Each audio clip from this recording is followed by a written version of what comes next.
Ensemble, vivons le bonheur d'Algérie. Ensemble, apprécions les couleurs d'Algérie. Le soleil, les merveilles du pays, un réveil de fraîcheur et de vie. Ensemble, vivons un moment de nostalgie. Mesdames, Mesdemoiselles, Messieurs, bonjour et très bon réveil. Très heureuse de vous retrouver comme chaque mardi matin dans votre espace Bonjour d'Algérie, ensemble avec les rubriques habituelles du mardi matin. Nous sommes donc le 4 mai. Nous aurons le plaisir de recevoir dans un tout petit moment Hamid Belkacem dans sa rubrique environnement. Aujourd'hui, il traitera donc du recyclage et surtout comment, avec une belle opération, on peut aussi sensibiliser beaucoup de personnes, en tout cas pour récupérer les déchets, surtout plastiques, au niveau donc de notre Méditerranée, la mer Méditerranée qui bien sûr aujourd'hui est un véritable aussi espace de déchets. Nous en parlerons avec cette belle opération qu'ils ont lancée avec l'association Récif. Ça s'appelle collecte et recyclage du plastique contre une balade en mer. Et oui, vous aurez la chance de faire une belle petite balade en mer. Il va vous le dire, il va nous l'expliquer en détail. Hamid Belkacem et ses invités bien sûr. Nous aurons également Djawdet Gessouma dans sa rubrique littérature. La semaine dernière, nous avions évoqué aussi un bel ouvrage consacré à le Cheikh Al-Akbar Ibn Arabi. Cette fois-ci, nous allons aussi apprécier une autre belle présentation, lecture, surtout un livre à présenter, Le secret des secrets. C'est donc de l'auteur Abdelkader El-Jilani, un auteur aussi qui est dans la spiritualité, le soufisme. C'est Djawdet qui nous fera donc le topo. Et puis on aura aussi à parler consommation et surconsommation avec le membre de l'association El-Amen qui sont toujours à l'écoute des consommateurs algériens. Et oui, qui dit Ramadan dit frénésie des achats et surtout surconsommation, peut-être même boulimie quelquefois. On mange avec les yeux et quelques gourmandises bien entendu pour certaines personnes. En tout cas, on va parler de surconsommation et gaspillage avec Monsieur Hassan Menouar. On terminera l'émission avec la rubrique Mosaïque de Nassiba Jaidir. Elle nous emmènera une belle exposition au niveau donc du musée des Beaux-Arts d'Alger avec cette belle exposition de miniatures et de calligraphie arabe. Et on aura sur notre plateau un invité. Voilà, c'est tout le programme qu'on a choisi pour vous. J'espère que vous allez passer un très bon moment en notre compagnie. Et on n'oublie pas que notre émission est sponsorisée par Coral Peinture. Tout au long de l'émission, on aura le plaisir de le retrouver. Et je vous invite tout de suite à retrouver la météo présentée par Amel Haribi ce matin.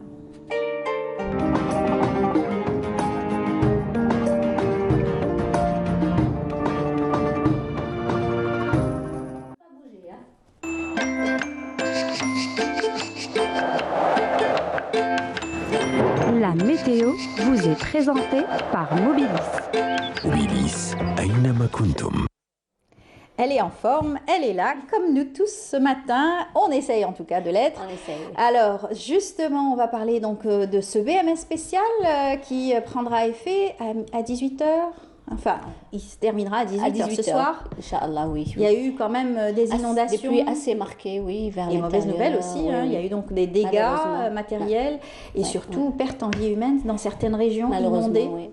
C'est des pluies orageuses, donc on ne peut pas prévoir les orages, l'intensité des orages aussi. Du côté de Berjbari Ridge, il y a eu Betna, Médéa aussi, Betna. Voilà. De toute façon, les détails, on les connaîtra bien sûr durant le JT, les différents JT. Midi et 19h, tout à fait. Allez, on vous laisse présenter le bulletin météo ML. Merci Emel. Bonjour à tous et bon réveil.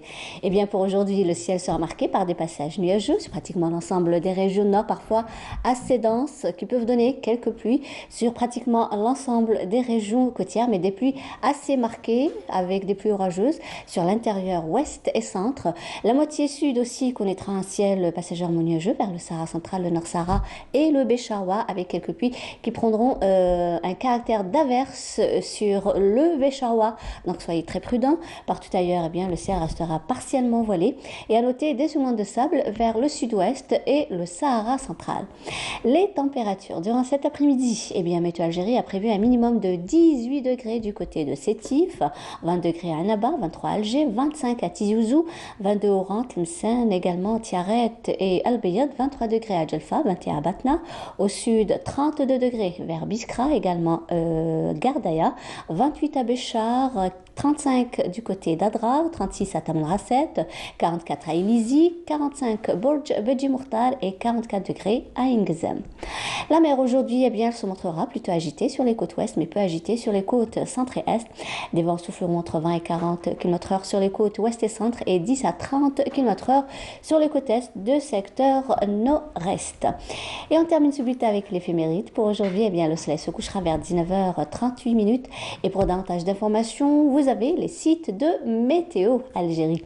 Passez une excellente matinée avec la suite des programmes sur Canal Algérie. À tout à l'heure midi.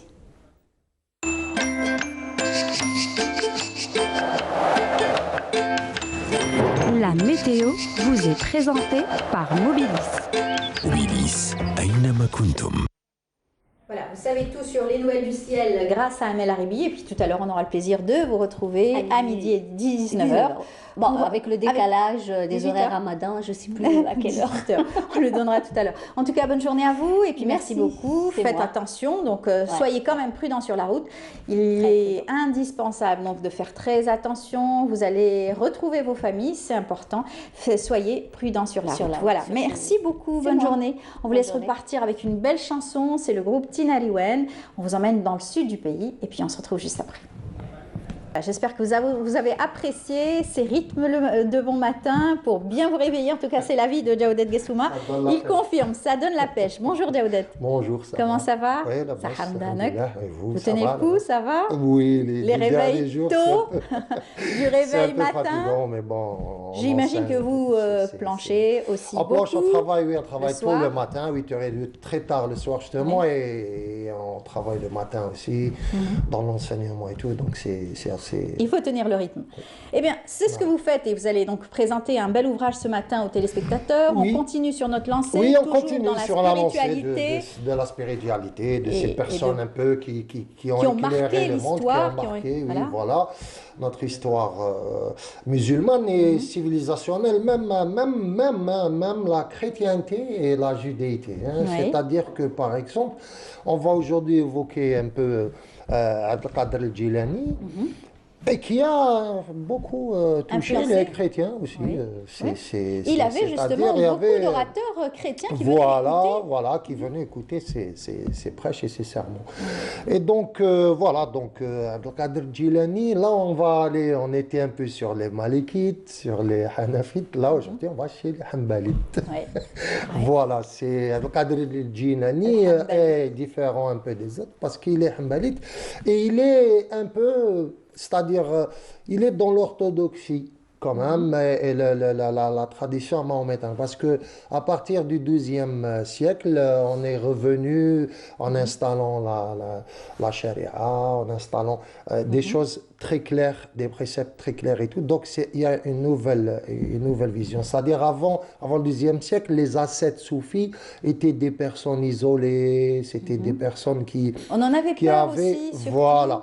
Et donc, au XIIe siècle, à partir du XIIe siècle, il y a des choses qui se sont un peu mieux organisées au niveau civilisationnel et tout. Donc, aujourd'hui, on va voir. On va un peu se consacrer à Abdelkader el-Jilani, qui est de Gilan, dans le sud de la mer Caspienne, qui est l'actuel Iran. Donc, on lui a alloué à un certain moment une grande filiation qui se rapprocherait de Ali, de l'imam Ali. Mais quand on voit sa filiation, enfin pas sa filiation, enfin qui fait sa silsila, c'est-à-dire son lignage, parce que la filiation, c'est ce qui vient après lui. Donc, il a eu 49 enfants. Oui, voilà. j'ai lu ça. 4, voilà. Il a eu beaucoup d'enfants. Dans son lignage, on dit qu'il se rapprocherait de Hassan, le fils de Ali. Mais en réalité, dans son lignage, on voit à un certain moment, c'est Muhyiddin Abdelkader Abou Mohammed ibn Abou Saleh ibn Abdullah ibn Jangidost, Ibn Arabi Abdullah ibn Abdullah al-Jili ou al-Jilani, Oui. dit Abdelkader al-Jilani. Donc la avec tout ce particularité. lignage, voilà, tout ce lignage Ouais. montre qu'il n'était pas en réalité aligné, si vous voulez, ou de Ali. lignage de Ali. Donc il va grandir un peu dans la modestie avec sa mère, et voilà. Et à un certain moment, il veut aller à Bagdad pour apprendre des choses. Oui. Voilà. Et donc Bagdad à cette Perfectionner. époque, voilà, vers 1100 à peu près, il va aller à Bagdad à l'âge de 18 ans, et il va découvrir que cette ville est paradoxale, c'est-à-dire les pires perversions et aussi une grande L'attachement. spiritualité, un grand attachement aux sciences, au savoir et tout À ça. la religion. Voilà, la religion aussi. Donc justement, lui, il va bien sûr se mettre du côté Et là, quand il arrive à Bagdad, il y a la disparition du grand maître Ghazali, qui était ce qu'on appelle l'école Nizamiya. Nizamiya, bon, Nizamiya. Et lui, bon, il va constater sur la disparition de Ghazali, qui était un grand maître et donc là, lui, il va vivre vraiment à Bagdad d'une manière très, comment dire, très paradoxale, encore une fois. C'est qu'il va Avec vivre des beaucoup de grandes curiosité, expériences avec- mystiques, Oui. beaucoup de curiosité. Il va vivre cette ville, c'est-à-dire avec ses perfections, Oui. avec ses qualités. Il va avoir des maîtres, mais il va vivre à un certain moment quasiment 25 ans dans l'interrogation, mais en même les temps dans questionnements. une misère Terrible. physique terrible. Il va errer dans le désert irakien pendant des années. Et tout ça va être finalement Ça la va nourrir, charge d'une ça va excellence. Ça nourrir. va nourrir un peu son inspiration, son sens de la philosophie, ses recherches, sa forme ésotérique, je veux dire, qui est justement soufi. Après, bien sûr, il a des visions, donc il obtient le khirqa, c'est-à-dire l'habit qui le consacre comme maître soufi, et on va créer, c'est il est lui dans le dogme, enfin dans le rite hanbalite. Donc voilà, et il va bien sûr créer après une école, et au fil de ces temps, années, voilà, de ses et c'est voyages, ses enfants de ses- qui son errance. cette errance, cette souffrance, ces blessures un peu intimes, narcissiques, on me dit ça, on appelle ça les blessures. Tout ça va constituer tout si vous voulez, un corpus de savoir et tout, il n'a pas écrit beaucoup de livres, il n'a pas les œuvres d'Ibn Arabi ou de Ghazali, mais il a une puissance de tribun, c'est-à-dire où il va parler de sharia, il va parler de shara, de jurisprudence, de juridique, de sciences, de sociologie, tout ça, de soufisme. Oui. Qui a fait sa renommée, puisque vous le disiez tout à l'heure, il avait des orateurs Il a enseigné extraordinaires. à quasiment 800 plus, vraiment 800 et quelques maîtres. Donc il devient un qutb, lui, c'est-à-dire un pôle. Et dans son école, au fur et à mesure où il a enseigné, dans son école, il y a des centaines, je n'ai pas... oui, voilà. Donc, dans cette école, chaque année, il y avait 3000 étudiants qui étaient admis et qui succédaient aux 3000 étudiants qu'il y avait avant. Donc, en faisant le calcul, il a enseigné tout simplement à 120 000 personnes. Wow, c'est C'est énorme. des calculs, c'est énorme pendant tout son sacerdoce, si vous voulez. Bon, c'est en fait cette transmission. Pendant tout son, voilà, c'est un sacerdoce qu'il a accompli, et dans ce sacerdoce, il y a quasiment 120 000 personnes qui se sont instruits grâce à lui, grâce à Abdelkader al-Jilani. Oui. Et ça en a fait des adeptes aussi. Ça fait des sadaqat jariyat, ça je peux vous le dire. Oui. Donc là, on revient sur un livre qu'il a justement écrit, Le secret des secrets, Sir al-Asrar, une traduction de Abdel Wadoud Bour, qu'il a traduit de l'anglais. Hein. Oui. Donc, dans la collection Héritage spirituel, encore chez Al-Bouaraq. Alors, pourquoi j'ai beaucoup cité les éditions Al-Bouaraq pendant tout ce mois de Ramadan? Parce que tous ceux qui sont en Europe ou ailleurs vont trouver tout ce qu'ils désirent dans cette maison Cette d'édition collection. concernant tout ce qui sont les chefs de la spiritualité, tout ça. Donc, Secret des secrets est destiné à ses étudiants. Il a fait ce petit livre pour le mettre à disposition de ses étudiants. Étant âgés, ils n'avaient plus les mêmes capacités oratoires et tout. Donc, je pense que c'est une sorte de petit viatique. Je dis petit viatique pas dans le sens pour diminuer le travail, mais dans le sens modeste. C'est-à-dire, Abdelkader El-Jilani le dit lui-même. C'est des clés. C'est des clés où chaque émission d'un sermon ou d'un sermon qui est léger, qui est fluide, très facile à la lecture, va être accompagné d'une sourate ou d'un extrait de sourate qui justement justifie. Parce que Abdelkader El-Jilani est revenu à l'orthodoxie, où c'est-à-dire il a fait une sorte de nettoyage de la secte ou de l'esprit, si vous voulez, un peu illuminé, pour revenir entre cette illumination positive, fondamentale, essentielle, au fondement, avec toujours un accompagnement de la jurisprudence ou du texte coranique et mahométain. Voilà, c'est ça un peu ce qu'il a apporté. Il a écrit donc, ça sous forme de leçon ou on parle il a écrit ça sous forme pas d'imprécation, mais sous forme de proposition. Voilà. Ce n'est pas, il propose des pistes à ses étudiants. Mais évidemment, nous serions peut-être tous éventuellement ses étudiants. Si on est ouvert à l'universalité du texte, c'est-à-dire le texte de Secret des secrets, c'est pas des injonctions, c'est des propositions textuelles. C'est des invitations à la méditation, à la religion, à la méditation, les à la secrets de contemplation. l'islam. Voilà, les secrets à travers aussi ces pistes lumineuses que sont le texte coranique. Sacré. Voilà, donc ça c'est vraiment c'est son livre le plus connu.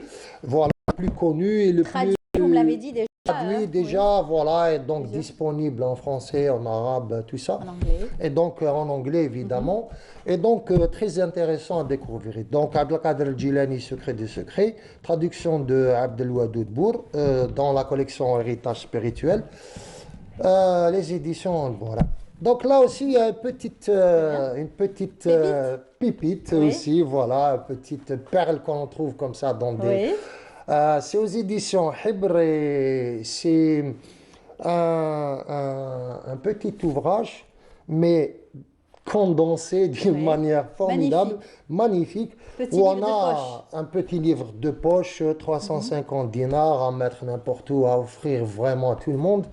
Salah Stiti, qui est connu comme auteur libanais, traducteur très, très pertinent, avec Rani Alani, qui est un calligraphe, mais d'une force formidable. Donc on a l'image.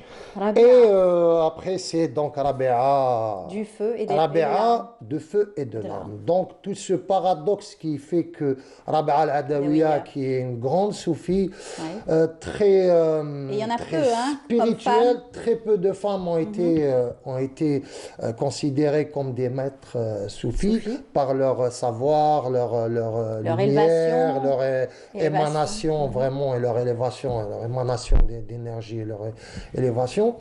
Donc Rabia al-Adawiya, né en 713, décédé en 801, est une grande figure du soufisme.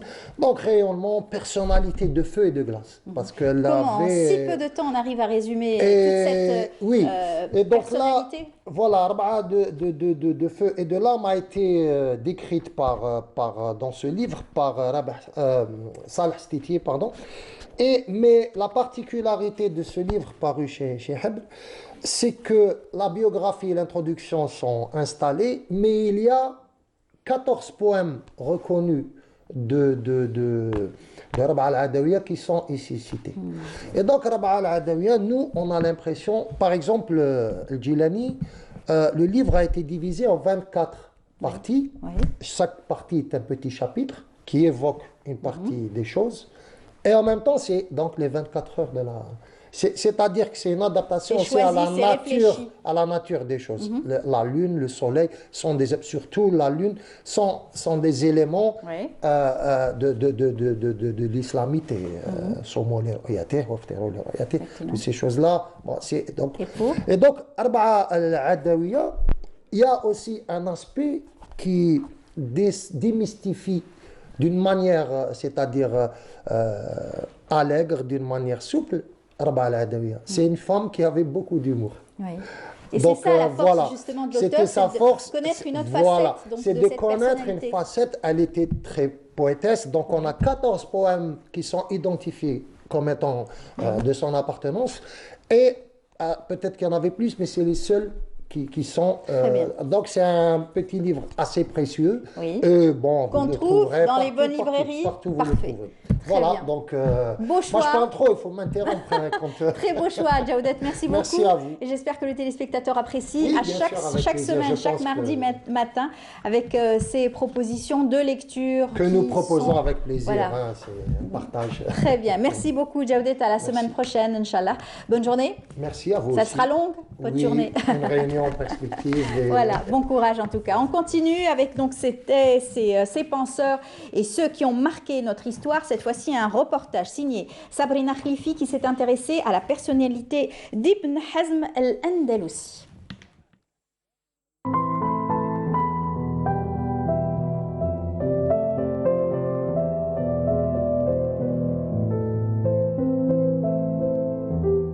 Ibn Hazm est un auteur andalou du 4e, du tout début du 5e siècle de l'Hégire.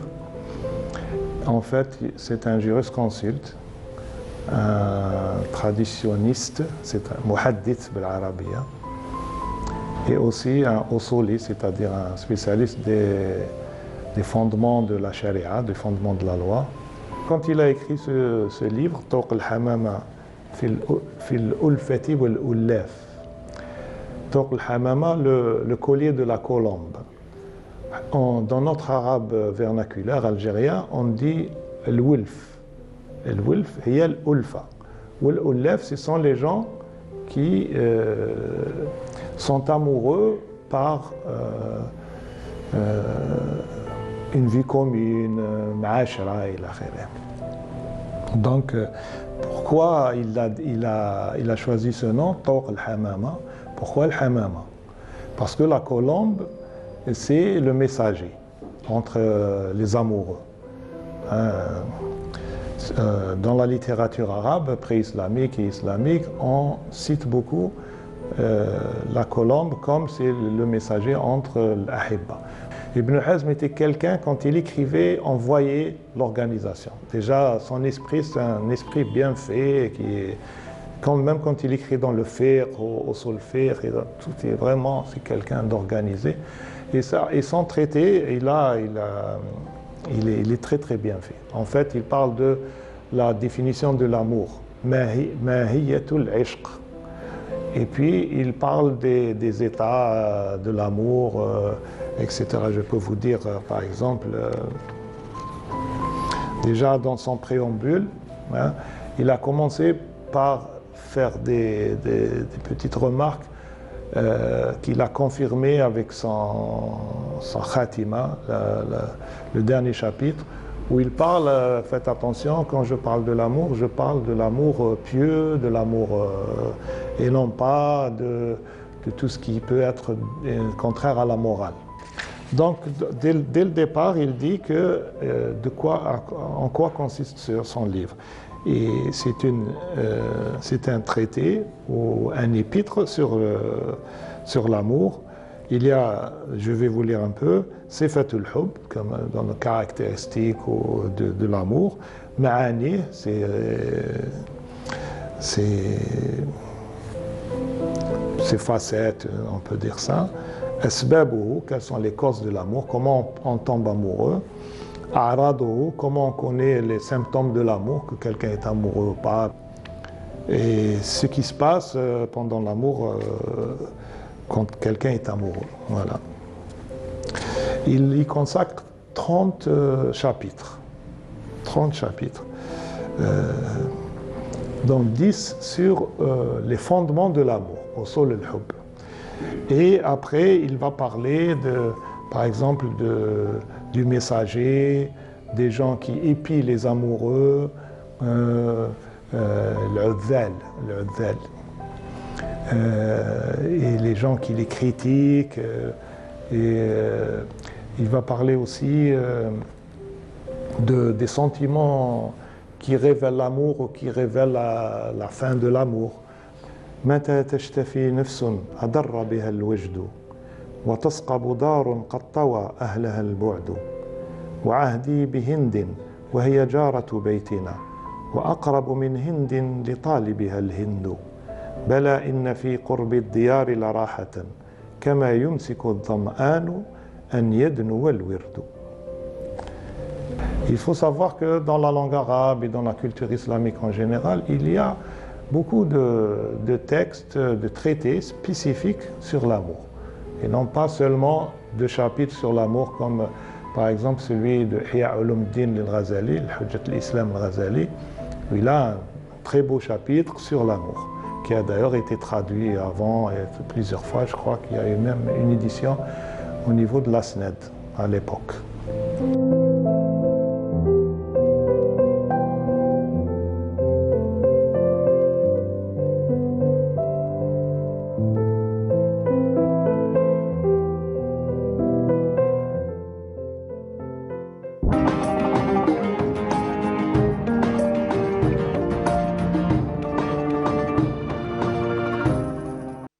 Voilà, on a pu voir Monsieur Hatbi qui témoignait, qui parlait bien sûr de Ibn Hazm, un grand monsieur aussi qu'on a eu l'habitude de recevoir sur ce plateau. Monsieur Hatbi qu'on salue, j'espère qu'on aura le plaisir de recevoir. Lui, un grand spirituel également. Eh bien, on va parler environnement avec nos invités. Hamid Belkacem est là comme chaque mardi matin. Nous allons faire la guerre au plastique avec lui, avec vous et puis avec bien sûr le concours de nombreux défenseurs de la nature. Hamid Belkacem, bonjour. Bonjour Amel, bonjour à tous. Comment ça va? Bien. En forme? Le mardi, c'est permis. C'est permis. Alors, vous n'êtes pas seul aujourd'hui. Vous êtes aussi avec une adepte de la battre comment on les appelle, les inconditionnels. Les Shemara. Ouais, voilà, un petit peu. Ouais, c'est, j'allais dire... un profil qu'on a l'habitude donc de recevoir aussi, qui est donc dans la défense de la nature, sauver notre planète. C'est Katia Aït Khaled, bonjour. Bonjour, merci de m'avoir invité, merci beaucoup. Vous êtes la secrétaire générale de l'association Récif, une l'emblématique association... secrétaire générale. Oui, une association qui a déjà quelques années d'âge déjà et qui se bat oui, quotidiennement. 1993, le siècle dernier, hein, de rien. Tout à fait. Et bien sûr, vous vous battez quotidiennement pour essayer donc de nettoyer notre Méditerranée, mais pas que, avec bien sûr le concours de beaucoup de personnes aussi hein, qui vous aident. Hein. Tout à fait. C'est parti de quelque chose de ludique à la base, qui était la plongée sous-marine, oui. Et le constat amer de nos fonds marins, ou de l'environnement même côtier. Et puis on était jeunes et on l'est toujours. Ça maintient en forme de faire réaliser à tout un chacun l'importance d'avoir une planète une planète propre. Ouais. Et on le voit bien avec la crise du Covid aujourd'hui, à quel point la nature revit. A contrario, il y a des morts, certes, c'est triste comme pandémie, mais on le voit un peu partout à travers le monde, comme la nature revit en 1 an et demi. Reprend sa place, ça veut dire que c'est faisable, surtout. Ça veut dire qu'on peut avoir de nouvelles habitudes, créer de nouvelles habitudes éco-citoyennes, de manière à avoir une planète propre et à vivre dans un environnement sain. Les défenseurs de la nature sont nombreux sur notre planète et malheureusement, ça reste quand même insuffisant. Hamid Belkacem nous disait tout à l'heure en coulisses, ça fait peur, notre combat régresse un petit peu. Les écologistes sont assez nombreux, mais leurs actions restent peut-être assez faibles, timides. En fait, c'est le modèle de consommation à l'échelle mondiale qui perturbe et le climat et la nature, quoique on l'a ça a été démontré, ça nous a été imposé, ce n'est pas irréversible. Et donc, c'est le pourquoi, j'imagine, des actions plus ou moins régulières, parce que par temps de Covid, il n'est pas évident de pouvoir rassembler des gens dans des espaces fermés. Donc, on va aller dans la nature, c'est ce qui sera fait dès samedi prochain. De belles actions, en tout cas. De belles actions, oui. Vous avez mené depuis la création de l'association. Depuis 1993, oui. Bien sûr. En fait, on est passé à une autre étape. En fait, le meilleur investissement que l'on puisse faire, on a envie que nos décideurs ne décidaient rien, et donc ils ne prenaient pas les bonnes solutions, les bonnes résolutions, les bonnes décisions. Ils sont décideurs, mais ils ne décident pas. Donc on va rétro-pédaler un petit peu en direction de ceux qui sont des plus jeunes, parce que le meilleur investissement que l'on puisse faire en matière d'environnement, on ne le dira jamais assez, c'est investir dans les générations futures. D'où cette opération. Cette énième opération, en fait, qui reprend avec la fin de Ramadan, que va nous expliquer Katia et Khaled. Pourquoi le plastique? Pourquoi viser le PET, le PEHD, les emballages? Oui. L'opération Une bouteille à la terre. Je voudrais juste rebondir sur ce que tu disais, de décideurs, etc. C'est-à-dire ces actions éco-citoyennes que l'on fait, que nous ne sommes pas seuls à faire. Il y a des associations... au niveau mondial. Au niveau d'abord national. Et les enjeux sont au niveau mondial aussi, puisque les décideurs sont pareils aussi partout dans le monde. Il y a des enjeux économiques, politiques, donc... Mais simplement, ce dont on discutait en off, s'il n'y a pas un relais sur l'administration d'abord communale, puis wilayale, pourquoi pas, etc. Je disais, si chaque jeune citoyen qui va apprendre, par exemple, à faire du tri, etc., s'il n'est pas relayé une fois qu'il a fait ses tris devant sa porte, et que derrière... on va remélanger le tout dans la benne à ordures, ça ne sert pas à grand-chose. Il y a le moyen de faire payer, etc. Oui, des taxes. Bon. Il y a eu cette taxe sur comme ça se fait dans de nombreux pays ailleurs. Mais pour revenir, une bouteille à la terre, c'est encore une fois, effectivement, comme vous disiez, une énième opération visant à sensibiliser, bien sûr. Donc, dans ce cas-là, c'est le recyclage du plastique. On le voit à travers le pays à quel point le plastique envahit notre environnement, et on n'imagine pas à quel point c'est mauvais. Et donc là, c'est samedi, à partir de samedi, prendre un groupe d'enfants pour faire une balade. La balade, c'est le Graal, c'est la surprise. Elle n'est pas si gratuite que ça, n'est-ce pas? Absolument. Donc, on va demander aux enfants de trier les bouteilles en plastique. Le tri consiste à enlever l'étiquette, d'une part, à séparer l'étiquette de la bouteille et du bouchon avec son anneau, parce que c'est des plastiques différents. Ça c'est un peu plus technique, mais ça crée l'événement. Ça fait réfléchir les enfants. Absolument. Ils seront aujourd'hui, ils auront cette curiosité. Et en même temps, ils vont agir différemment plus tard. Ils vont agir et ils vont voir le résultat de leur action via les jouets qui seront fabriqués à la base de ce plastique. En fait, c'est une chaîne. Ne pourront sortir en mer que les enfants qui auront incité leurs parents à ramener avec eux des bouteilles en plastique. La balade est gratuite, mais elle n'est pas gratuite. Le ticket d'entrée, c'est une dizaine de bouteilles en plastique, en PET. C'est-à-dire qu'ils ramèneront avec eux. Vont ramener, mais bien sûr. Ils vont ramener. Après, à un moment donné, on va essayer de faire tâche d'huile, et c'est ce que disait Katia et Khaled. Le rôle du mouvement associatif, parce qu'il y en a en Algérie, heureusement, ce n'est pas de remplacer, de se substituer aux autorités locales. Sur l'autorité mahaliya, ont leur rôle à jouer. On est des sortes de lanceurs d'alerte. Il y a une problématique, on est plongeurs, donc dès son mémoire de fin d'études, Katia et Khaled plongée, c'est le constat de la détérioration de notre littoral qui nous a fait réagir. Au jour d'aujourd'hui, le littoral se pollue de plus en plus. Les cours d'eau, en parenthèse, en disant s'il y a eu mort d'homme ces dernières semaines, ces dernières 24 heures aussi, c'est parce que nos cours d'eau sont très mal gérés, parce qu'ils sont transformés en décharges sauvages. Et les cours d'eau, est-ce qu'ils aboutissent en mer? Donc une bouteille jetée parfois à 30 km à l'intérieur des terres aboutit dans une baie à travers l'Oued et vogue la galère, j'allais dire, elle est charriée en fonction des courants vers le côté est-ouest de l'embouchure de l'Oued.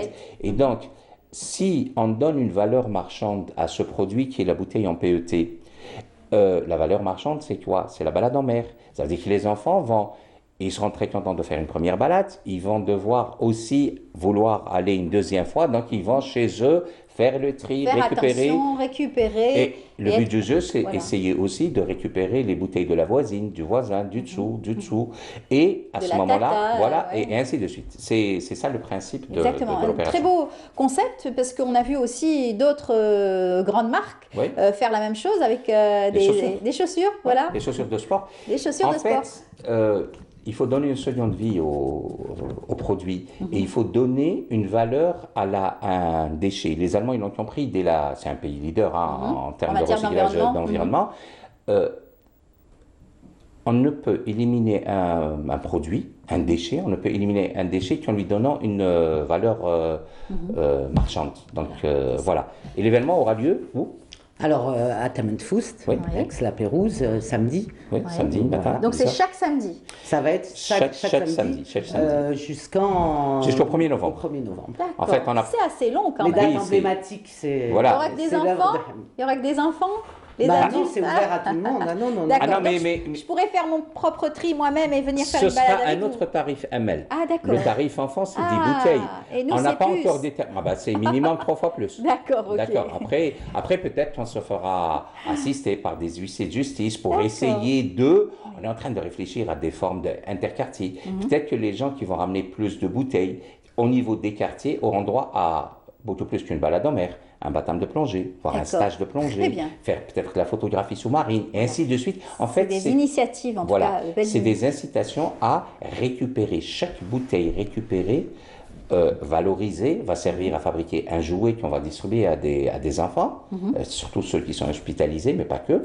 Mais surtout, chaque bouteille récupérée, recyclée, est une bouteille en moins qui se retrouve dans la nature pour polluer. Exactement. Alors, cette industrie, vous l'avez donc, vous avez travaillé la chose avec ces industriels qui sont dans la récupération, dans le jouet. Ça se fait. Il y a eu déjà la première opération, c'était le 20 août 2020. On se fait accompagner par l'Agence nationale des déchets parce que c'est l'opérateur attitré l'Agence nationale des déchets a des animateurs spécialisés. Parce que les enfants, il va falloir faire de la pédagogie. D'abord, pourquoi est-ce qu'on enlève l'étiquette?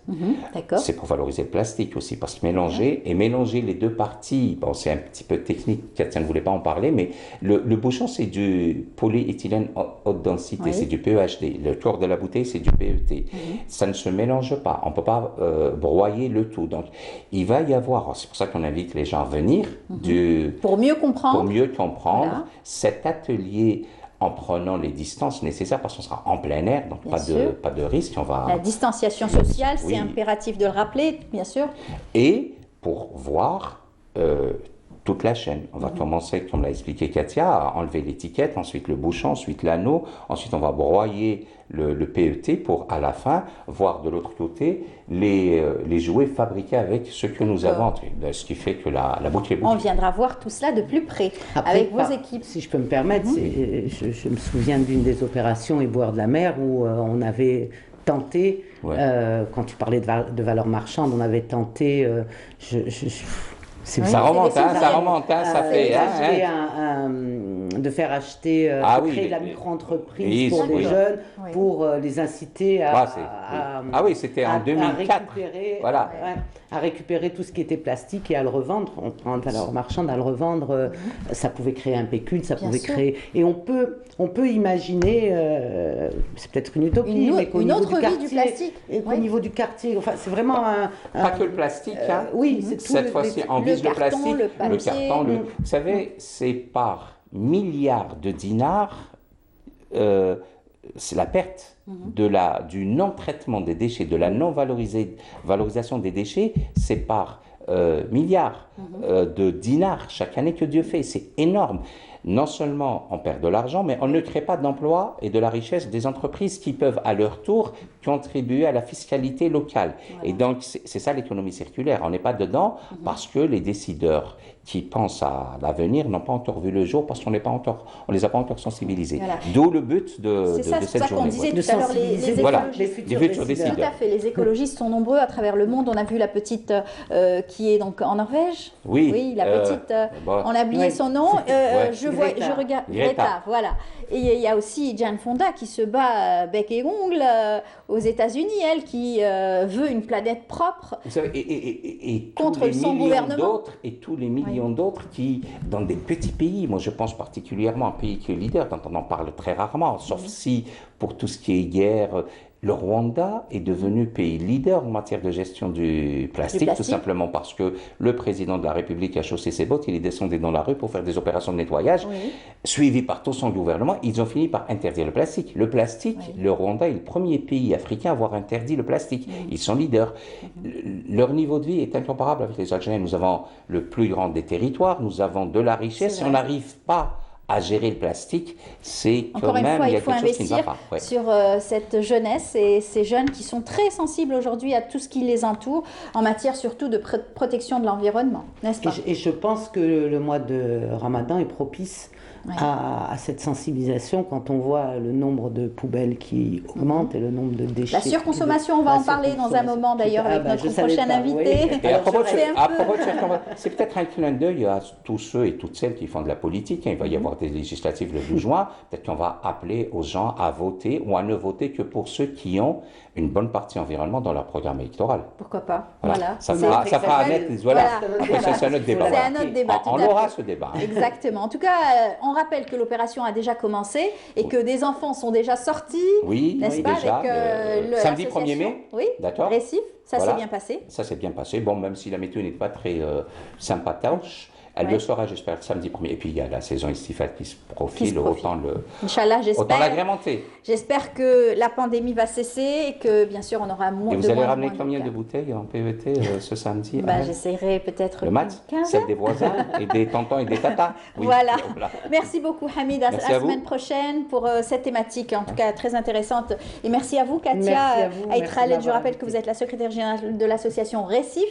Et je vous dis bon courage pour ce que vous faites. Merci beaucoup. À très bientôt. Merci. Au plaisir. Voilà.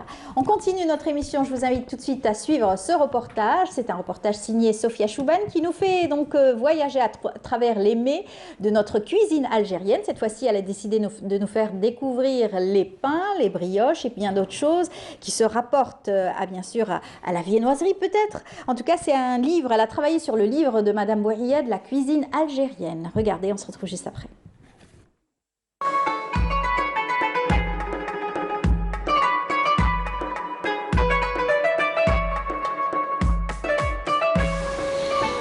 Depuis les temps les plus reculés, le pain traditionnel a été le ferment de l'alimentation des Algériens. De nos jours, la galette d'orge et khobz dar sont les plus convoités.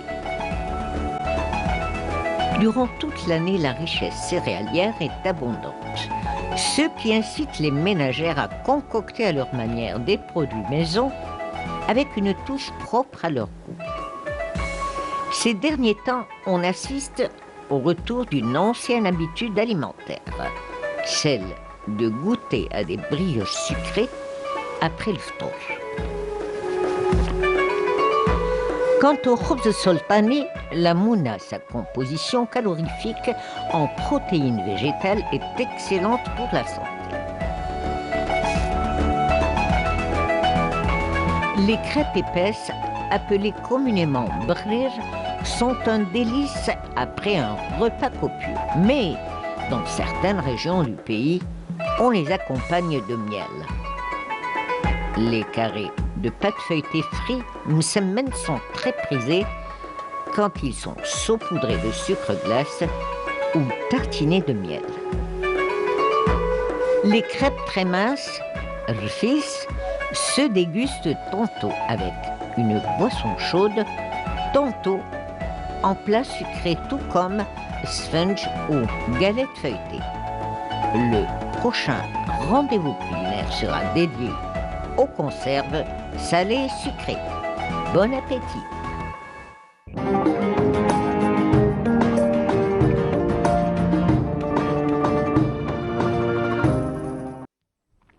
De retour sur le plateau, nous allons parler de surconsommation. Je vous l'ai annoncé en sommaire et même avec Hamid Belkacem, on a dit que justement les déchets générés par donc notre consommation abusive peut-être, surtout durant le mois de Ramadan, c'est vrai que beaucoup de mauvaises habitudes aujourd'hui, de frénésie bien sûr avec les achats, la compulsion bien sûr des achats, on mange peut-être avec les yeux, enfin on va le savoir avec notre invité, monsieur Hassan Menouar, bonjour. Oui, bonjour. Bienvenue parmi nous.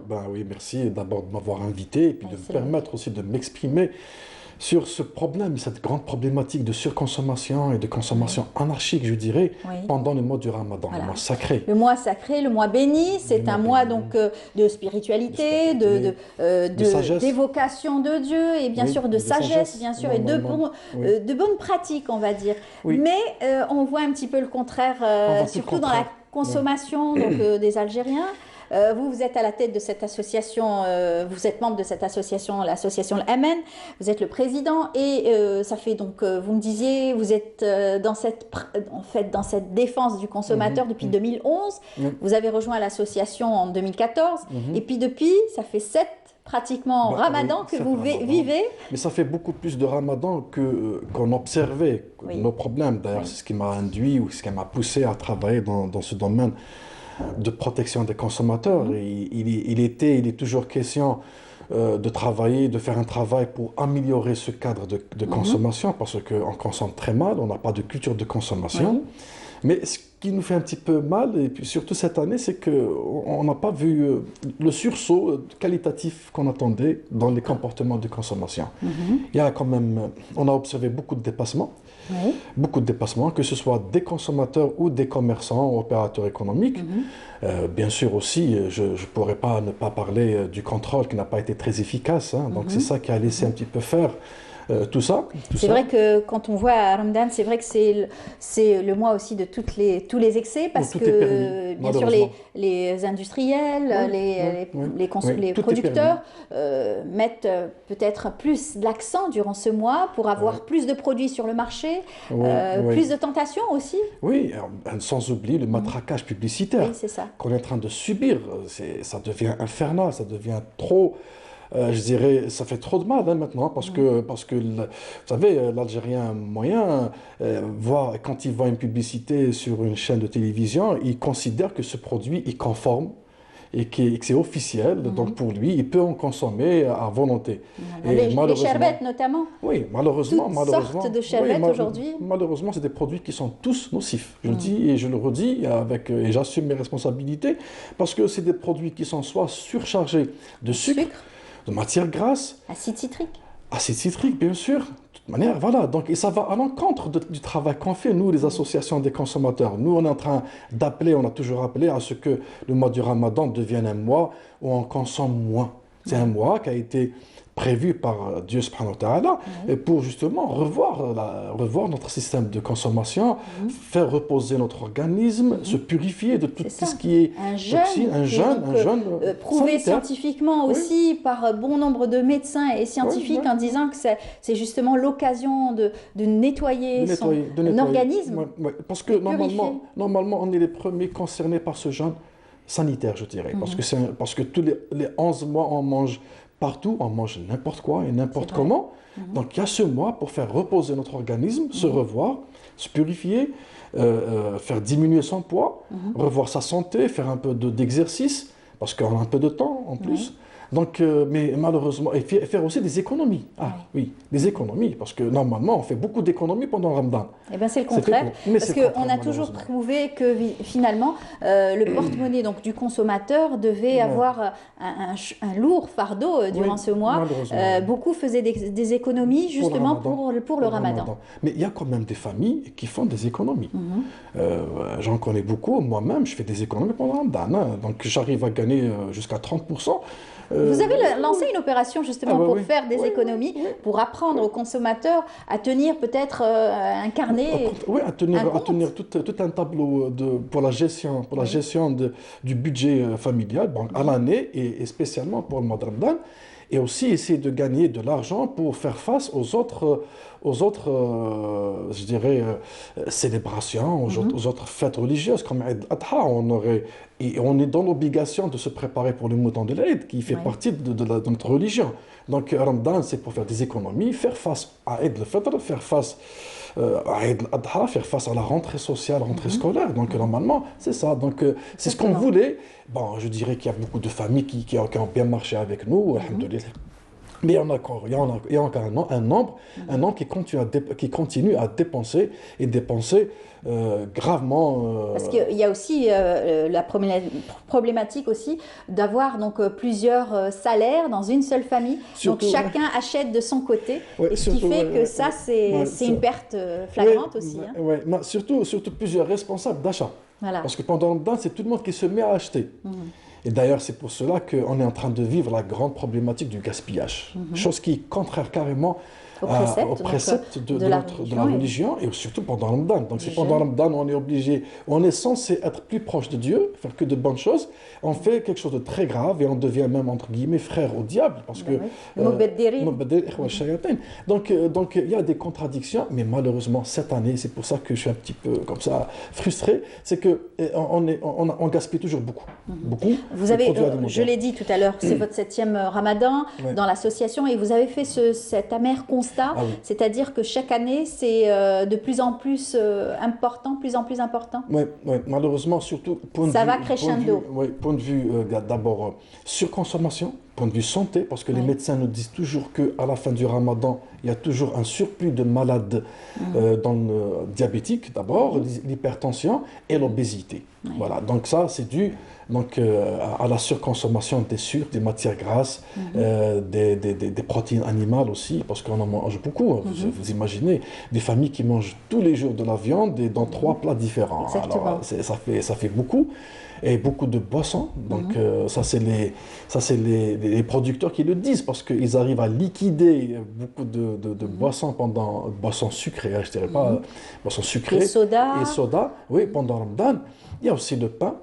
Alors, le pain, on parle beaucoup de gaspillage du pain. Énormément. Mais moi, je vais un peu choquer peut-être les téléspectateurs ce matin. Pour dire que le pain qu'on mange, il fait beaucoup plus de mal. Voilà. C'est les farines blanches, et on a toujours dit que c'était très mauvais. C'est une farine qui est très très nocive, qui fait beaucoup de mal à la santé publique. On a beaucoup de cancers cologastriques. Donc ça, ça a été déclaré par les médecins spécialistes. Et aussi les intrants chimiques qu'il y a dans ce pain. Et puis aussi les améliorants. Et puis aussi les boulangers qui ne respectent pas la composition réglementée du pain. Parce que le pain social, qui devait coûter 7,50 dinars et qui devait avoir 250 grammes comme poids, bon, c'est à 10 dinars et ça fait toujours moins de 200 grammes, mais aussi il y a des intrants qui ne sont pas en norme. Comme le sucre, par exemple. Beaucoup de boulangers rajoutent du sucre pour rendre le pain croustillant, pour qu'il se vende mieux. Et c'est un sucre qui fait beaucoup de mal, parce que c'est un sucre qui est caramélisé. Donc, quand on voit le pain qui est jeté dans les poubelles, ça fait très mal, parce que le pain, pour nous, c'est le symbole de rizq, ni'ma. Mais le pain qu'on mange aussi nous fait beaucoup de mal, parce qu'on sait où point de vue santé. Point de vue santé. Il y avait eu une très belle opération qui avait été lancée par l'agence de déchets il y a quelques années, et surtout durant cette période, Ramadan, où il donnait, donc c'était un concours pour la meilleure recette faite à base de pain rassis, donc que les ménagères pouvaient aussi faire chez elles. Non, d'abord l'association Aman préconise pour changer carrément notre système alimentaire. C'est pour ça qu'on est en train de mener une enquête publique nationale sur le net pendant 6 mois, ça va prendre 6 mois, pour trouver tous les problèmes, les problématiques et tout ce qui ne va pas dans notre système alimentaire. Il y a beaucoup de choses qu'on connaît déjà, mais on voudrait les faire confirmer par cette enquête. Et puis, bien sûr, à travers une étude, on va faire des propositions qui vont être un peu franches, très dures pour le consommateur. Pour des changements radicaux. Parce que pourquoi on consomme beaucoup de pain d'ailleurs? Pourquoi on en fabrique beaucoup? Pour en consommer beaucoup et jeter beaucoup. D'ailleurs, il faudrait changer. Maintenant, il y a d'autres alternatives. On doit manger beaucoup de légumes C'est beaucoup de légumes, parce que nous, on ne mange pas, nous, on constate de par notre travail que les Algériens mangent très peu de légumes. Et beaucoup de pain et beaucoup d'autres choses qui font du mal. Donc, on doit faire des efforts au niveau de la société. Rééquilibrer notre régime alimentaire. Au niveau de la société, au niveau aussi des pouvoirs publics, parce que la gestion de la consommation, elle est du ressort des pouvoirs publics. Qu'est-ce qu'on doit produire? Baisser les prix peut-être aussi des fruits et légumes. Bien sûr, qu'est-ce qu'on doit produire? On doit prévoir une vraie carte agricole avec une bonne programmation pour produire tout le temps et beaucoup, et mettre à la disposition des consommateurs beaucoup de produits, beaucoup de variétés, parce qu'il y a des variétés qu'on ne consomme pas malheureusement qui sont très bonnes. Pour certaines familles, les légumes, c'est les pommes de terre. Donc, alors qu'il y a beaucoup de pommes de terre, beaucoup de légumes de saison. Même la pomme de terre, il y a beaucoup de variétés de pommes de terre. Produits de base aujourd'hui, qui a vu les prix s'élever aussi terriblement. Oui. Donc on doit virer carrément vers une autre consommation plus saine, où il y aura moins de pain. Il y aura moins de pain d'abord, et puis, mais en attendant, bien sûr qu'il faudrait avoir l'art de recycler le pain. Pour cela, il faudrait aussi que les boulangers mettent un peu plus d'efforts pour ne produire du pain qui peut être recyclé, parce que malheureusement, le pain social, comme je le dis toujours, il n'est pas recyclable. D'ailleurs, malheureusement, c'est ce qui fait aussi. C'est l'une des causes. Oui, c'est l'une des causes du gaspillage, parce qu'on achète le pain le matin et le soir déjà, on a des difficultés à le consommer. De le consommer le lendemain, c'est pas très évident. Alors que on a vu du pain, un bon pain, dans certains pays où on le consomme pendant 3 jours, on ne s'en rend pas compte. Plus il reste, plus il devient bon.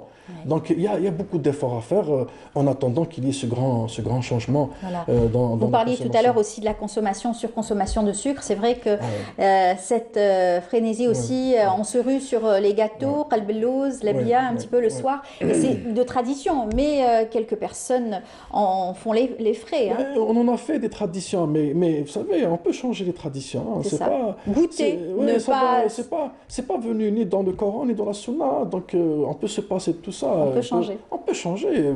Il y a eu un moment dans la vie des Algériens où beaucoup en font un chiffre d'affaires durant cette période. Et puis on en parle beaucoup, donc on en consomme beaucoup. Mais nous, on préfère, à l'avenir, justement, dans nos propositions, quand le Ramadan arrive, qu'on ne parle plus de tout ça, de consommation, qu'on ne parle plus de qalbellouz, de zdabia, de bourek et du pain. On laisse les gens vivre le Ramadan comme tous les autres mois de l'année et ne pas aller dans la surmédiatisation de la surconsommation, parce que l'erreur aussi elle est là. Donc quand on voit toutes les travail des médias aussi. Et toutes les émissions qui passent, qui parlent du manger, des arts culinaires, des recettes, ça entraîne cette surconsommation. Le sucre, il fait beaucoup de mal, je le dis et je le redis. Alors encore une fois, on a pu voir cette semaine un reportage avec notre journaliste Maya Mrani sur le café, l'origine du café, et vous étiez là pour témoigner justement les additifs qu'on rajoutait chez les torréfacteurs. C'est aussi criminel pratiquement, puisque on rajoute du sucre au café. On ne sait toujours pas pourquoi. Parce que le café, il est bon en tant que café. Un café auquel on rajoute du sucre à caraméliser. Certains disent, dans la réglementation c'est 3%, mais ils en font beaucoup plus que 3%. Et c'est un sucre qui fait trop de mal, parce qu'il est caramélisé en même temps dans le process de torréfaction, et il est caramélisé. Donc il cause des cancers. Il ne cause pas que le diabète, mais aussi des cancers. Et sachant que les Algériens consomment beaucoup de café, il y a des Algériens qui consomment 5 à 6 cafés par jour. Surtout et c'est du café qui est surdosé. À la rupture du jeûne, déjà, les adeptes du café. Pendant le Ramadan et hors Ramadan. Et quand on parle d'un café en Algérie, c'est un café qui est très dosé. Donc c'est une dose de café que consomme un Algérien, elle est équivalente à une dose c'est pratiquement 5 ou 6 cafés que consomme un Européen, parce que le café il est beaucoup plus léger en Europe ou aux États-Unis ou ailleurs dans le monde. Mais en Algérie, il est trop concentré, donc il y a trop de sucre qui est concentré dans ce petit café qu'on prend. Plus de sucre qu'on rajoute, parce que malheureusement, rares les Algériens qui consomment du café sans sucre. Et c'est beaucoup de sucre. Qui rajoute 5-6 morceaux de café. Vous savez, je fais la tournée des wilayas, j'étais un peu loin cette fois-ci. Vous savez que dans certains cafés au sud-est, pour ne pas citer les villes, au sud-est, les cafetiers mettaient à la disposition des clients, c'est pratiquement une petite bassine de sucre avec la grande cuillère à manger. Donc, et c'était une table, c'était pas sur le comptoir, c'est une table qui est prévue pour cet effet, parce que les gens, ils mettent beaucoup de sucre. Donc, il prend son café du comptoir, il va à la table, et c'est la cuillère à manger. Oui, voilà, oui. c'est avec ça qu'on met du sucre, et c'est la grande bassine en plastique pleine de sucre. C'est terrible. C'est terrible, c'est terrible. Ce qui nous amène à dire que peut-être taxer ce genre de produit, il y a eu des tentatives, mais ça reste encore toujours timide. Non, le sucre, malheureusement, beaucoup de produits néfastes sont tous les soit produits subventionnés, blancs sont à taxer. sont subventionnés ou bien ils sont plafonnés. L'huile de table et le sucre, ils sont plafonnés. Nous, en tant qu'association consumériste, on se demande pourquoi c'est toujours plafonné et pourquoi on ne va pas plafonner d'autres produits qui ne font du bien à la santé. Par exemple, si on parle de l'huile de table qui a fait beaucoup de bruit, et pour nous, en tant qu'association, c'était un non-événement. C'était un non-événement parce que c'est une huile qui ne fait que du mal à la santé et qu'on consomme beaucoup. Il s'est avéré, s'il y a eu beaucoup de tapage sur cette huile, parce qu'on en consomme beaucoup. D'ailleurs, nous et un autre pays du nord de l'Afrique, on est les premiers grands consommateurs de cette huile et qui fait beaucoup de mal. Donc pourquoi on ne plafonne pas le prix de l'huile d'olive? Pourquoi l'État ne soutient pas l'investissement pour la production d'huile d'olive pour qu'elle descende à un prix où qu'elle devienne accessible. Et on sait que cette huile d'olive, c'est de la santé. Donc avec ça, on va même réduire la facture du médicament et de la médication. Pour le sucre, on consomme 30 kilos en moyenne par personne. Alors que la norme, elle ne doit pas dépasser les 10 kg. Donc on consomme 3 fois plus que la norme mondiale.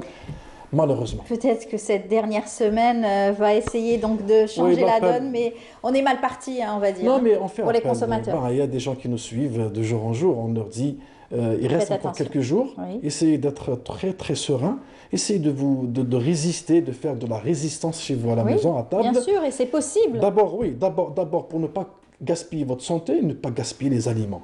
Voilà, essayez de passer ces derniers jours d'une manière convenable, consommer d'une manière saine, consommer d'une manière économique, c'est très faisable. Il y a beaucoup de gens qui le font et qui s'en sortent.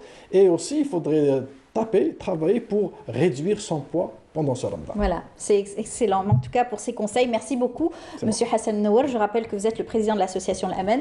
Bon courage à vous pour bien sûr vous battre avec les consommateurs et pour les consommateurs. Ou si on ne se voit pas entre-temps.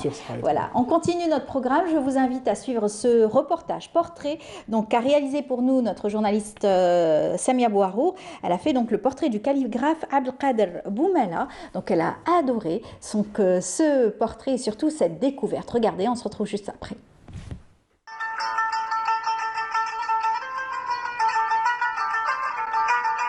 Doté d'un sens aigu dans la recherche et la créativité, Abdelkader Boumela, le calligraphe, l'artiste et chercheur, nous a gentiment laissé pénétrer dans son monde. J'ai fait les Beaux-Arts de 68-72. Avec une spécialité de la calligraphie à l'époque à l'école des Beaux-Arts de 2 ans. Après ça, j'ai fait l'Égypte pendant 4 ans, l'école de calligraphie d'Égypte. Là, j'ai terminé en 78, j'étais major de la promotion à l'échelle égyptienne et je suis enseignant à l'école des Beaux-Arts depuis 85 à ce jour.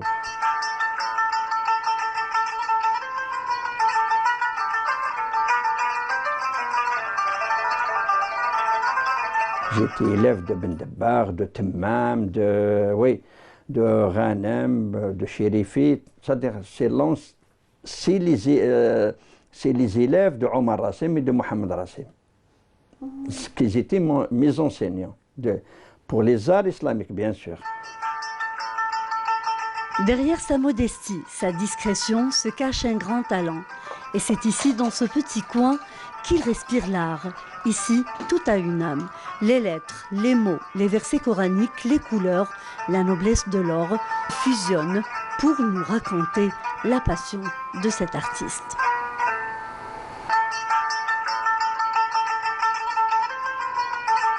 Le caractère adopté généralement pour les manuscrits, c'est toujours l'écriture maghrébine de style al-mabsout. Bon, c'est vrai qu'il y a 4 variétés très connues, actuellement bien sûr, de la calligraphie maghrébine. Le plus répandu, c'est celui al-khat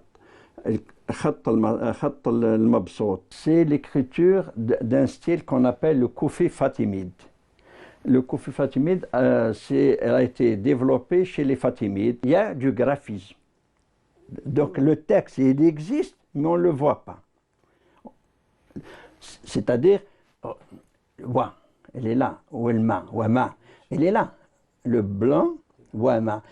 C'est ce blanc qui va se dégrader en allant vers le noir et on retrouve illa, lam alif, wa, al-alamin, al-mim, wa nun, wa liya. Quand on utilise de l'or, parce que c'est noble, bon, c'est vrai que c'est cher, c'est noble, et ça reste des siècles et des siècles. C'est pas comme tu prends du bronze, au bout de 10 ans, 15 ans, il devient noir carrément. Là où il y avait beaucoup plus de traces, c'est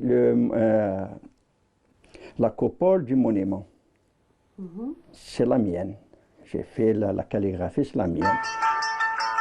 Après toutes ces années, cette expérience dans la calligraphie, notre artiste continue à innover et à voyager à travers les mots.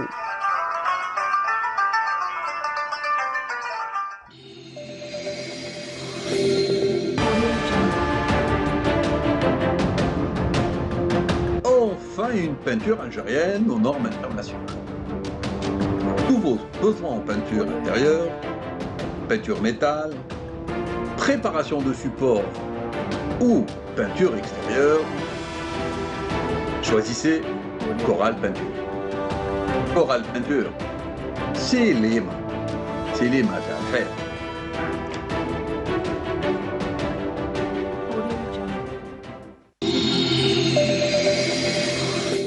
Voilà, nous allons continuer à parler de calligraphie avec notre invité et surtout la rubrique Mosaïque de chaque mardi matin avec Nassiba Djaïdir qui est là pour nous en parler en détail. Bonjour Nassiba. Bonjour Amel, bonjour à vous tous, ravie de vous retrouver. Oui, et puis avec un invité aujourd'hui. Alors l'événement tourne autour d'une exposition de calligraphie, de miniatures et d'enluminures. Ça se passe au Musée national des beaux-arts d'Alger. Alors le vernissage a eu lieu dimanche. Oui. Et beaucoup de monde, des retrouvailles, des rencontres autour de cette exposition vraiment qui accroche bien des regards. Alors avec nous ce matin, Tahal Boukoroui, bonjour, merci d'être des nôtres ce matin. Bonjour Amel, bonjour aux téléspectateurs. Alors vous êtes miniaturiste. Oui, je suis miniaturiste. Enseignant à l'école supérieure des beaux-arts d'Alger, vous enseignez la miniature et vous avez participé à cet événement. Oui. Un moment fort, des rencontres, je le disais il y a un instant, des retrouvailles. Une très très belle exposition. Je vous j'invite enfin les téléspectateurs à la visiter. C'est une très belle extraordinaire. Voilà. Alors autour du grand maître de la calligraphie, Mohamed Cherifi, qui a exposé. Il y avait Mohamed Cherifi, oui. Et à côté, si les téléspectateurs ont eu la chance de visiter cette expo, à côté, c'est la salle Rassim où ils peuvent découvrir vraiment les joyaux de la miniature algérienne. Tout à fait. Alors, avant de parler de votre travail, d'entrer dans le vif du sujet, peut-être un petit aperçu biographique sur votre parcours. Alors, au départ, à la base, il y a eu des études à l'école des Beaux-Arts. Des Beaux-Arts, c'était l'école nationale des Beaux-Arts, de l'architecture et de l'aménagement. Voilà. Tout au départ. C'est sous la direction de Yelles. C'était en quelle année? C'était de 68 jusqu'à 75. Vous avez, même, ça remonte. Voilà, vous êtes spécialisé dans la miniature ou design graphique? Non, j'ai fait à l'époque, j'ai étudié avec un Allemand, c'était M. Ham, j'ai fait le design graphique. Le graphisme. Ensuite, vous avez décroché une bourse. Puisqu'à côté, je faisais aussi des miniatures, des timbres. J'ai commencé d'ailleurs, mes premiers timbres, je les ai signés en 75. Oui. Et après, j'ai décroché une bourse pour l'Iran. Pour l'Iran. Et à l'époque, c'était le Shah, c'était pas... Oui, c'était le Shah d'Iran. Voilà. Donc, je suis parti en Iran, j'ai fait l'université de Téhéran. Vous êtes resté combien d'années? Je suis resté quand même presque 4 ans. 4 ans, quand même. J'ai décroché une licence encore, dans les arts plastiques toujours. Mais j'ai pu quand même côtoyer les grands miniaturistes iraniens persans. Tout à fait.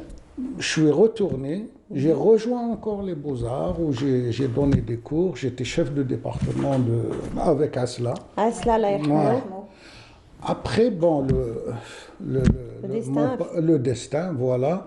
Je suis parti aux États-Unis. Et vous y êtes resté une vingtaine d'années? Presque une vingtaine d'années, oui. Je suis retourné en 2011. Vous étiez dans quelle région? J'étais en Virginie. En Virginie, oui. D'accord. Oui, en Virginie. Des études aussi Oui, enfin, c'était un peu difficile à mon arrivée parce qu'il y avait les gosses, les trucs, le travail. Mais j'ai pu quand même faire mon magistère à l'université de Boston. D'accord. Et il y a eu des expositions aussi? Oui, il y a eu des expositions, j'ai eu des articles quand même dans la presse, j'ai eu beaucoup de choses. Mais, comme disait le grand chanteur Al-Harrachi qui m'a dit, Al-Harrachi, il dit oui, finalement, retour en Algérie. Les Algériens ne le savent pas, mais on est très ancré dans notre culture. Quelle que soit la partie du monde où vous allez, vous finirez par retomber. Et c'est ce qui s'est passé pour vous, donc. C'est ce qui s'est passé. Retour en Algérie. Et j'ai rejoint encore l'école des Beaux-Arts. J'enseigne actuellement la miniature. La miniature. Voilà. Et chose particulière, c'est que vous enseignez la miniature aux premières années cette année. C'est la première année parce qu'en général, c'est la spécialité en 3e, 4e année. Oui, mais le jeune directeur que nous avons quand même, il est visionnaire, il veut que la première année puisse avoir une bonne base afin d'avoir des spécialités. Afin qu'ils se spécialisent, ils choisissent la miniature. Qui est un peu délaissée. Voilà.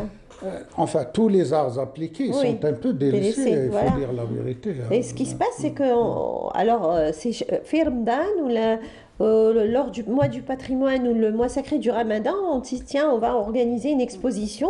Ça, c'est pas normal. Donc, on pense aux arts arabo-musulmans uniquement dans une période assez particulière, tout au long de l'année. Merci d'avoir touché à ce sujet. Oui. Effectivement, à chaque fois, on attend que le carême arrive pour qu'on puisse parler de calligraphie, de la culture algérienne finalement. C'est des bien dommage. Et là, ça coïncide aussi avec le mois du patrimoine, donc ça tombe bien, on organise une expo. Mais là... c'est bien dommage. Voilà. Alors, qu'est-ce que vous en pensez, justement? Je déplore ça, c'est vraiment... Et ça se passe depuis des années, donc il faut changer, il faut faire quelque chose. Écoutez, l'enluminure, la miniature et tout ça, si on prend par exemple Mohamed Darassim, il a combattu pour que la miniature reste comme un art complet. Et qui est ça? Il était considéré comme un artiste indigène, donc sans importance. Il a fait 3 salons, il a exposé dans 3 salons. Les 3 salons, ils l'ont mis de côté. Il fallait s'imposer, oui. C'était un vrai combat, c'est un combat. Jusqu'au salon de 1926, il a eu une petite quand même reconnaissance et comme il a rencontré aussi le grand peintre, j'ai oublié son nom, enfin, Abou Saada, celui qui était Abou Saada. Étienne Diné. Il a rencontré Diné, c'est Diné qui l'a supporté. À partir de là, il a commencé à avoir vraiment sa personnalité.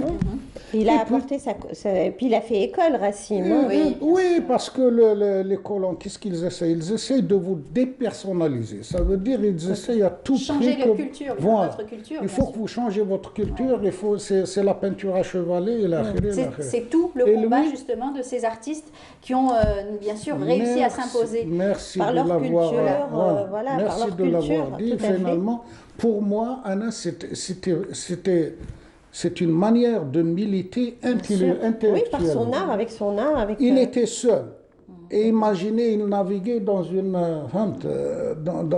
Où, bien sûr, on parlait énormément d'orientalisme, etc. à l'époque. Maintenant, ils sont de plus en plus nombreux, ces miniaturistes, ces enlumineurs, ces calligraphes. Quand même, il reste beaucoup à faire. Mais il reste beaucoup à faire. Voilà, c'est tout un débat. C'est tout un débat. On pourrait en parler longuement, mais en attendant, on va aller découvrir le reportage. Racine, quand il a pris la miniature, bon, bien sûr, il a appris un peu des Perses, mais il a introduit la perspective et il en a fait son propre cachet. Tout à fait. Donc c'est à nous aussi de faire quelque chose. Donc il faut qu'elle avance. Voilà, sur et grâce cet à art. vous, on va encore mieux comprendre cet univers qui vous passionne, la miniature, l'enluminure, à travers aussi cette exposition que vous avez donc réalisée surtout et filmée. Oui, au Musée national des Beaux-Arts d'Alger. Lien et persistance, c'est le titre générique de cette exposition. Allez, on y va, on suit le guide. Nassiba Djaïdir, bien évidemment, tout de suite. Dans ce musée qui surplombe le jardin d'essai, l'art arabo-musulman est à l'honneur. Lien et persistance. Une exposition qui réunit 8 miniaturistes, enlumineurs et calligraphes. À l'entrée du musée des Beaux-Arts, des œuvres signées par le maître calligraphe Mohamed Chérifi. Chérifi, un nom, un parcours et des références bien établies dans cet art ancestral. Sous sa main dansante et musicienne, la lettre arabe se déploie dans tous les sens. Un art revisité tout en lui redonnant ses lettres de noblesse. La calligraphie est un art à part entier. Pendant très longtemps, malheureusement, ces arts-là, c'est-à-dire qu'il s'agisse de la calligraphie ou d'enluminure, voire même la miniature, qui pourtant avait acquis toutes ces lettres de noblesse avec Mohamed Racine, pendant très longtemps, ces arts-là ont été considérés comme des arts qui étaient des arts appliqués, c'est-à-dire presque de deuxième catégorie dans la hiérarchie des arts plastiques. Parce que l'on tenait compte des critères essentiellement occidentaux de hiérarchisation des arts. Où, en Occident, on le sait, les arts majeurs, ce sont la peinture et la sculpture. Mais néanmoins, donc, heureusement, nos artistes et même nos historiens de l'art, et moi-même d'ailleurs, nous nous battons depuis plusieurs années pour qu'effectivement, les critères qui sont les nôtres, qui sont ceux de notre ère civilisationnelle, et non pas de l'ère civilisationnelle, d'une autre ère civilisationnelle, c'est-à-dire de l'ère civilisationnelle arabo-musulmane et ouverte à d'autres cultures, bien sûr berbéro-arabo-musulmane, soit reconnue en tant que telle. Les œuvres exposées témoignent d'un savoir-faire et de l'amour du fait main. Entre tradition et modernité, il y a toute une gestuelle en action. De la minutie et de la précision dans un travail artistique qui demande de la précision. De la calligraphie à la miniature, en passant par l'enluminure, à chacun son empreinte artistique. Passionnés par cette forme d'expression, ils nous offrent en partage leurs émotions. Ici, j'ai utilisé le koufé à carreaux. Donc, on a les 3 tableaux qui sont dans le même texte. Ici, le même texte. On sent le dégradé du bleu du bas vers le haut. Le deuxième, c'est le côté, les rouges de la droite vers la gauche. Et le troisième, c'est un dégradé du blanc vers le noir. Et là, vraiment, on ne voit pas le texte. On voit le graphisme. Dans cette exposition, un voyage dans le temps, un devoir de mémoire. Leurs œuvres d'art mettent en valeur le riche patrimoine culturel algérien. Dans cet univers, une mélodie de mots visibles et illisibles à la fois. Et au-delà de la communication intérieure, chacun de ces exposants développe une expressivité personnelle.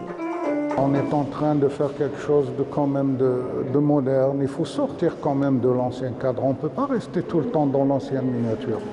Racine, Allah yarhamou, après tous ces voyages, il a quand même réussi à créer son propre style et à donner un cachet à son style. Maintenant, vous voyez n'importe quelle miniature de Racine, c'est Racine, mais on ne peut pas. Donc, il appartient à nous maintenant d'avancer et de continuer la legacy de Racine. Dans ce lieu d'art et d'histoire, une exposition fort intéressante. En ce jour du vernissage, des rencontres et des retrouvailles. Un véritable moment d'échange et de partage. Ne dit-on pas que l'art est beau quand le cœur, l'esprit et la main travaillent ensemble?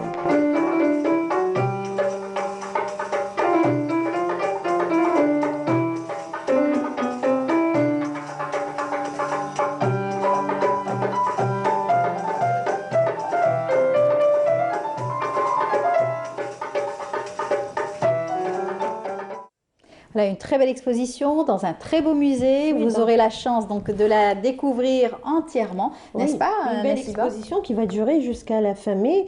Et dans ce lieu d'art et d'histoire qui surplombe le jardin d'essai, comme vous avez pu le constater dans le reportage. Hein. Et là, c'est vraiment une belle exposition à découvrir. Hein. Donc, il y a d'autres noms aussi. On a reconnu dans le reportage Abdelkader Boumela. Oui, oui. Notre collègue Samia Bouarlo l'a visité. Il avait consacré un portrait, elle était dans son atelier. Elle a visité son atelier. On a aussi reconnu Madame Dalila Orfali, qui est conservatrice du musée. Et il y a d'autres aussi, d'autres artistes, Ali Kerbouch, Mezouane, et bien d'autres noms aussi des arts arabo-musulmans. Alors, la miniature plutôt, vous êtes miniaturiste, des miniatures revisitées, je pourrais dire ainsi. Vous avez donné une touche moderne, je dirais même contemporaine à votre travail.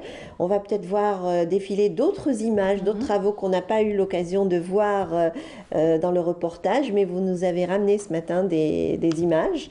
On va les voir dans un petit moment. Hanen, elle va les préparer et on va les voir et vous pourrez les commenter. On est en train de voir d'ailleurs cette première alors là, c'est une miniature revisitée. Ça, je l'ai appelé Touch of Light. D'accord. C'est quelqu'un quand même qui touche à la lumière.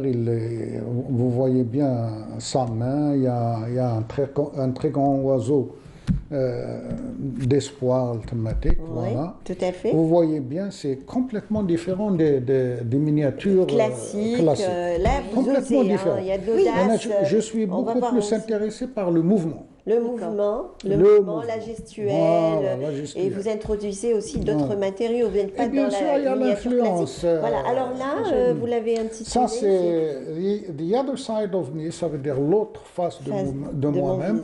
Comme chacun de nous dans la vie, il a deux faces. Il y a une face qu'on voit tous, mais il y a toujours une face cachée. qu'on n'arrivera jamais à percer. C'est le secret de l'être humain.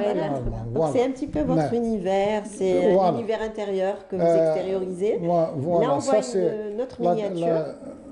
The last attempt, c'est-à-dire le dernier saut qui m'égale, c'est quand je suis arrivé là-bas, vous voyez tous les fils qui le rattachent. Il veut être libre, mais il est toujours tiré en arrière par mille et une choses. Et il est en train de faire sa dernière voilà, tout à fait. C'est comme des allégories aussi. Hein. C'est à peu près comme des allégories. Alors là, c'est dans les noirs et blancs. Ça, c'est dans le noir et blanc. Je l'ai appelé le souffle de liberté. C'est une composition de chevaux. Je ne sais pas si on peut bien voir, mais c'est une composition de chevaux. C'est le souffle de la liberté, parce qu'en général, le cheval, il représente cette liberté et il est le plus proche à l'homme. Le cheval et le chien, c'est les plus proches. Les fidèles amis de l'homme. Les compagnons. On va voir aussi encore une autre peut-être miniature. Voilà. Et là, c'est dans le noir et blanc. Ça, je l'ai nommé Iqra. Ça veut dire read, lis. Pourquoi? Parce que c'est d'ailleurs dans sa main il a le alif. Et on a vu quelques timbres aussi que j'ai fait et tout ça. Justement, vous avez mis beaucoup de timbres. Il y a eu, vous avez eu à réaliser dans le domaine de la philatélie des timbres. On va les voir peut-être dans un petit moment. Voilà. Le thème qu'on a vu ça, c'est une combinaison entre l'ancien. C'est très beau. Voilà. Entre l'enluminure et la miniature. C'est une combinaison des deux. Hadi, le fait, quand vous arrivez aux États-Unis à Vermont, c'est la mort de l'artiste. Parce que j'étais dépressé quand je suis arrivé là-bas. Déprimé. Et je me suis vu comme si là, c'est la fin de... Et au contraire, ça a été pour vous une nouvelle naissance. Ça c'est désintégration. Ça veut dire, c'est toujours dans la même année, c'était 1995. C'est comme si quelqu'un qui se désintègre. Il n'a plus, il perd...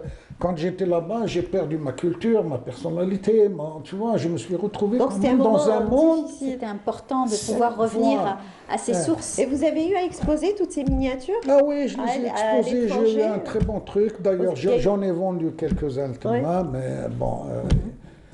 tu sais, ça ne m'intéresse pas l'étranger.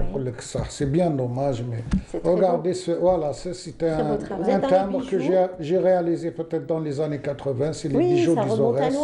Ça remonte à très loin, oui. J'en ai fait beaucoup de timbres.